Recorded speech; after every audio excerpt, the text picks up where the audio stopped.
Reminder to our listeners, today's episode is presented by Spotify, podcasts and music for every mood. Commuting to work, that's a mood. At the gym, that's a mood. Driving up to the cottage for a weekend, that's a mood. There's a podcast for that. Actually, I was at Rogers Center recently chatting with Lucas Giolito of the Chicago White Sox, the former top pitching prospect in baseball, who's actually right now in the midst of a pretty impressive turnaround, and he does long drives a lot, particularly in the offseason. And he was saying when he does those long drives, he really enjoys listening to true crime podcasts. Our cultural preoccupation with true crime content is like reaching its peak, but are you into true crime podcasts? I am a little bit. I find that they're a little too voyeuristic at times for me. Like I feel like I'm listening to things that I shouldn't be allowed to be listening to, which I think a lot of people are into, which is why true crime podcasts do so well. But one, available on Spotify, is My Favorite Murder. And they kind of like put a comedy twinge on it. So it's like it's less about whether you're listening to something that you like shouldn't be allowed to be listening to, and more just like fun and lighter. So I do enjoy that one. Yes. And that one is available on Spotify. But let's focus on Lucas Giolito, because he's in the middle of a really fascinating turnaround right now, because he really seems to be resting his career arc, which had been on a pretty troubling downward trajectory back from the brink. He was at one point the top prospect in baseball. Huge pedigree through the roof, went 16th overall in the 2012 draft, would have gone higher were there not concerns about his ulnar collateral ligament, and quickly became the game's preeminent pitching prospect. Then last year, he was the worst qualified starter in baseball in his first full season. He had been traded to the Chicago White Sox following the 2016 season and was a full-fledged member of their rotation last year, but he was really quite terrible. There were very few redeeming elements about his performance in 2018. He was last in the majors in WAR, in ERA, and in FIP among qualified starters. His ERA was north of 6. His FIP was north of 5.5.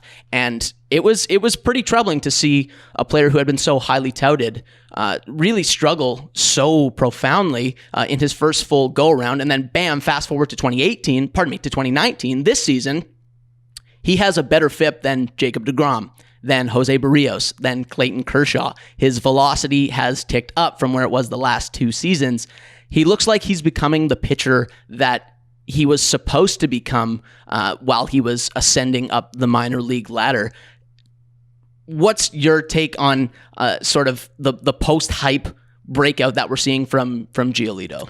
Yeah, it's tough to make out, to be honest, because, you know, like you were saying too, he has a better FIP than Jacob deGrom. He almost finished with more wins than Jacob deGrom last year, which was pretty unbelievable considering how much better deGrom was. But that's neither here nor there.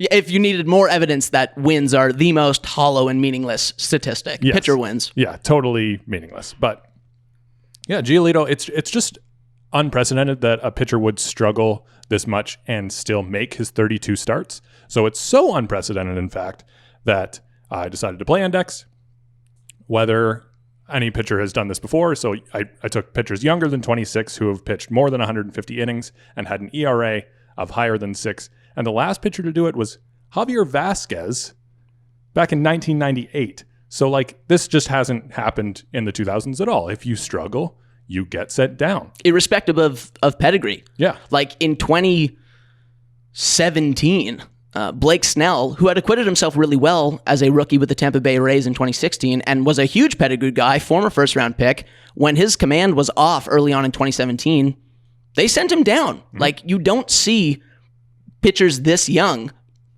irrespective of how well-regarded they are, get the kind of leash that Giolito did to make enough starts to qualify for the ERA title when he was essentially resembling a late career James Shields. Like, the peripherals were terrible. He wasn't striking anybody out. He was walking more than 4.5 batters per 9 innings. Like, it's really such a historical anomaly in a sense. Yeah, it's truly remarkable in many different ways. So I guess my biggest question to you would be, do you think that helped his development? The fact that the Chicago White Sox just went like, well, you're starting every 5th day anyways. We don't care what the results are. because honestly, they didn't care what the results are.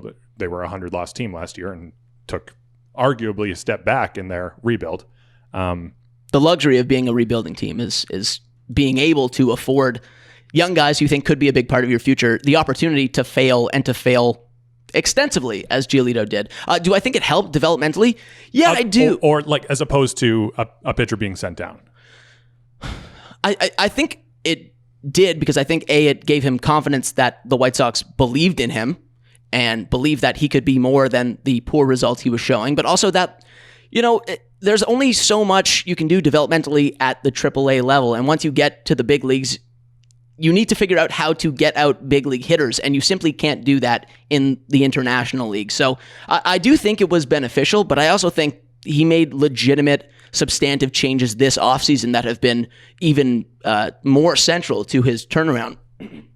He, most importantly, I think, made a huge mechanical adjustment. He changed his arm action, and he unlocked some velocity with that. And from the looks of it, it's enabled him to more consistently pound the strike zone as well. But also, he said he did some neurofeedback training this offseason, which I wasn't familiar with before he had mentioned it to me. But essentially, they hook him up to, like those like prongy things that like, they're reading his brain waves essentially, and they're tracking it through a computer system. They're tracking his alpha waves, his beta waves, his theta waves. He said there were like 3 or 4 other kinds of waves that he couldn't quite recall. But interesting. He said it was sort of like a guided visualization process that just helped him, he said, really improve his mental conditioning and make him more equipped to handle adversity when it comes up on the mound in 2019, which he obviously experienced a ton of adversity in 2018. So he said going through this sort of mental training made him more adept at handling tough situations when they arise. So, he made some really big changes, and I think that really has been paramount to his turnaround, perhaps more so than really just getting lit consistently all the time in 2018. But for sure, I do think there's developmental value in struggling at the big league level. I like that you brought that up too, because if you actually go to Lucas Giolito's like Wikipedia page, for some reason, the picture of him on there, I'm not sure if this is still true, but it was last year when I first went to his Wikipedia page for some reason. I can't even remember why. Anyways, he's wearing like a VR headset over his face. Like you can't, the picture of Lucas Giolito is not of Lucas Giolito at all, because his entire face is covered because he's wearing like a VR headset.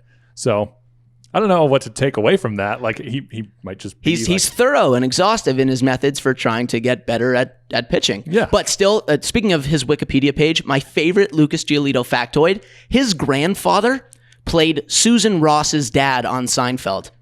Do you know that? I do not. Cherish the Cabin. Oh, that's Lucas Giolito's grandfather. No I think his way. name's Warren Frost, and I think his son was a co-creator of Twin Peaks along with David Lynch. Whoa. The point is, the Giolito family is very much embedded in the arts scene as well as the baseball scene. I wonder if he was like a letdown then.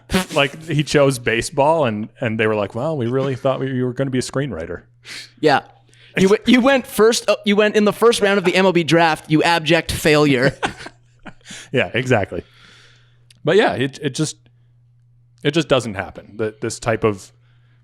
This level of failure from even top prospects just doesn't happen at the major league level. And, it's kind of interesting. And then to turn around and be as successful, and small sample provisos still apply. He's only made, less than 10 starts this year, but he looks like an entirely different pitcher. It's really quite remarkable. And what gives me optimism that he'll be able to sustain these gains is that, you look at his zone profile, it's completely different. Mm-hmm. First pitch strike rate is at like 62%, way up from where it was last year. Zone rate's up. Zone contact rate is down. Swings on pitches outside the zone contact rate also down. Like in every single way, he looks entirely distinct. And you really can't double your year-over-year strikeout rate without sort of making gains in all those areas. But it's crazy how he's been able to really reassert the promise that colored his minor league career, because it looked pretty bleak there last year. Yeah, it was horrendous. I wasn't sure whether to continue believing in him, but I did. For what it's worth, I picked him up and traded him away in fantasy in 3 different times. That's meaningful. Yeah, so I still believe in him. Now I still have him in my dynasty league. So that's nice.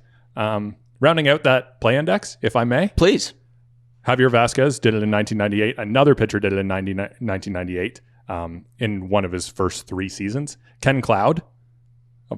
That's a great name. Great name. No other pitcher did it since World War II. So literally 3 pitchers have done it since World War II. Giolito is one of them. And then it's 7 pitchers pre-1900.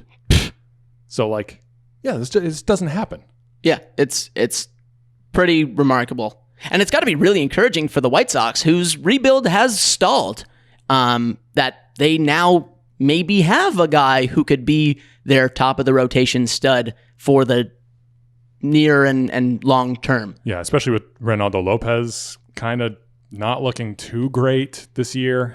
Michael Kopech still recovering from surgery. Yeah. Yoan Moncada looks pretty good, though. Yeah, that's a huge one. Yeah.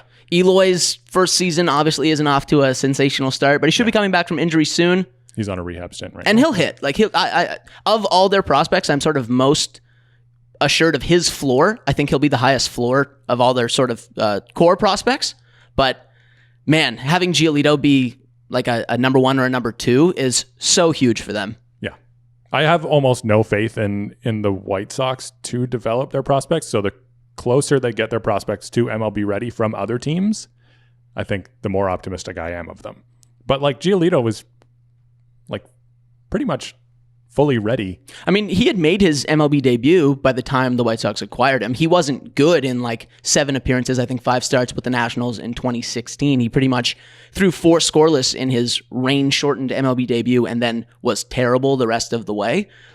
So, yeah, I mean, he was sort of maybe Major League ready, but then for 2017, he spent most of the year in the minors pitching in AAA for the White Sox to mix results. So, it's interesting. I wonder if the Nationals soured on him and then, maybe it looked for a while like they might be vindicated because, last year was terrible, but now he looks like he's back to his old self. Yeah. It's always worth noting that the prospect lists that are public are nowhere near what teams are working with. Just because we think Giolito's the top pitching prospect in baseball, it doesn't mean the Nationals thought that. It doesn't mean the White Sox thought that. They're working with proprietary data that we are not privy to. And I'm inclined to give the Nationals the benefit of the doubt when it comes to evaluating pitching. True. Yeah. Look at their rotation.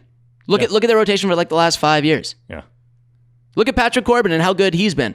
I can't believe they gave Max Scherzer that deal, and Max Scherzer is overperforming it. Yeah. It's insane. Yeah. He could win the Cy Young again this year. Yeah. And have more than Clayton Kershaw. He almost should have last year, even though DeGrom was absolutely insane. Yeah, it was close. Yeah. The fact that it was even close, given how exceptional Jacob DeGrom was, bananas. Yeah. Yeah. So we'll keep an eye on Lucas Giolito. Indeed.